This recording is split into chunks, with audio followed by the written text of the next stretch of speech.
அனைவருக்கும் அன்பான வணக்கங்கள். 9/6/2025 வைகாசி மாதத்தின் 26ஆம் நாள் திங்கட்கிழமையில் வைகாசி விசாகம். முருகப்பெருமான் வழிபாட்டிற்குரிய மிக முக்கியமான நாள். இந்த நாளில் உங்கள் மனக்குழப்பங்கள் தீர, உங்கள் பணம் சார்ந்த பிரச்சனைகள் தீர முருகனை மனதார வேண்டுங்கள். சொந்த வீடு யோகம் உண்டாக, வீட்டில் இருக்கக்கூடிய வாஸ்து தோஷங்கள் நீங்குவதற்கும் முருகப்பெருமான் வழிபாடு இன்றைய தினம் செய்தால் போதும். உங்கள் பிரச்சனைகள் எல்லாம் நிச்சயமாக தீரும். இந்த நாளில் இரவு தூங்குறதுக்கு முன்னாடி இந்த ஒரு பரிகாரத்தை செஞ்சு உங்கள் தலையணை கடையில் வச்சுக்கோங்க. உங்கள் தீராத நோயும் தீரும், மனக்குழப்பங்களும் தீரும். மிக எளிமையான ஒரு சூட்சம பரிகாரத்தை இந்த பதிவில் பார்க்க இருக்கிறோம். அக்ஷய பாத்திரம் உணவளிக்கும் திட்டம் ரூபாய் 30 மட்டும். ஆதரவற்ற ஏழை குழந்தைகளுக்கும் முதியவர்களுக்கும் இந்த திட்டத்தில் எங்களோடு இணைந்து உதவ விரும்பினால் 9344692042 இந்த வாட்ஸ்அப் எண்ணுக்கு தொடர்பு கொள்ளுங்க. நிறைய பேர் தொடர்ந்து உதவி செஞ்சிட்ருக்கீங்க. உங்கள் எல்லாருக்கும் எனது மனமார்ந்த நன்றிகளை தெரிவிச்சுக்கிறேன். அது மாதிரி இந்த நாளில் வைகாசி விசாக நாளில் நிறைய பேர் உணவளிக்க உங்களால் முடிந்த உதவி செஞ்சுருக்கீங்க. இன்று 11 இல்லங்களுக்கு உணவளிக்க திட்டமிட்டு அதை முறைப்படி செய்துட்ருக்குறோம். அந்த வீடியோ தொகுப்புகள் அடுத்து வரக்கூடிய காலங்களில் தொடர்ந்து நம்ம சேனலில் நான் பதிவு செய்கிறேன்.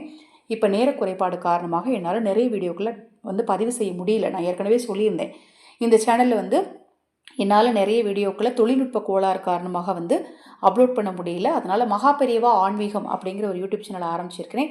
அந்த சேனலை சப்ஸ்கிரைப் பண்ணி வச்சுக்கோங்க. அந்த சேனலில் நிறைய பதிவுகள் தொடர்ந்து வர இருக்குது. அதுவும் குறிப்பாக பார்த்தீங்கன்னா, இந்த அக்ஷய பாத்திரம் உணவளிக்கும் திட்டத்தில் நம்ம செய்யக்கூடிய ஒவ்வொரு விஷயத்தையும் அந்த சேனலில் தொடர்ந்து பதிவு செய்ய இருக்கிறேன். தவறாமல் அந்த சேனலை சப்ஸ்கிரைப் பண்ணி வச்சுக்கோங்க. இந்த ஆடியோக்கு கீழே டிஸ்கிரிப்ஷன் பாக்ஸில் அந்த சேனலுடைய லிங்க்கை கொடுத்துருக்கேன். வேறு ஏதாவது சந்தேகம், ஆன்மீக ரீதியான சந்தேகம் இருந்துச்சுன்னா வாட்ஸ்அப்பில் கேளுங்க, கண்டிப்பாக உங்களுக்கு பதில் தெரிவிக்கிறேன்.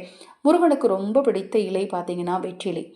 முருகனுக்கு ரொம்ப ரொம்ப பிடித்த அபிஷேக பொருள் சந்தனம். இந்த இரண்டும் தான் தேவையான பொருள்.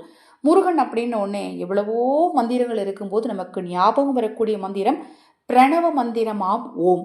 இந்த ஓம், வெற்றிலை, சந்தனத்தை வச்சு தான் நாம் இந்த பரிகாரத்தை பண்ண போகிறோம்.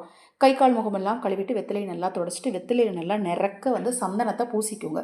பன்னீர் இருந்ததுன்னா பன்னீர் ஊற்றி நல்லா சந்தனத்தை கலந்து வெத்தலை முழுக்க நீங்கள் சந்தனத்தை பூசி அதில் ஓம் அப்படின்னு எழுதுங்க. எழுதி பூஜையில் வச்சு மனதார முருகனை நினச்சி பிரார்த்தனை செஞ்சுட்டு அந்த வெத்தலையை ஒரு பச்சை நிற துணியில் அல்லது ஒரு மஞ்சள் நிற துணியில் அல்லது ஒரு சிகப்பு நிற துணியில் வச்சு உங்கள் தலையணை கடியில் வச்சுக்கோங்க. மறுநாள் காலை எழுந்ததும் அதை என்ன பண்ணுங்கள், ஒரு டம்ளர் தண்ணியில் அல்லது ஒரு சொம்பு தண்ணியில் அந்த வெத்தலையை அப்படியே போடுங்க. சந்தனம் ஃபுல்லாக கரைஞ்சிரும். வெத்தலை எடுத்து கால்படாத இடத்துல அப்புறப்படுத்திடுங்க. அந்த சந்தனம் கலந்த தண்ணியில் நீங்கள் குளிச்சுக்கோங்க. இந்த ஒரு எளிமையான சூட்சம பரிகாரத்தை நீங்கள் செய்யும்போது, ஏன்னா நாளைய தினம் பார்த்தீங்கன்னா செவ்வாய்க்கிழமையும் முருகனுடைய வழிபாட்டிற்குரிய ஒரு முக்கியமான நாள்.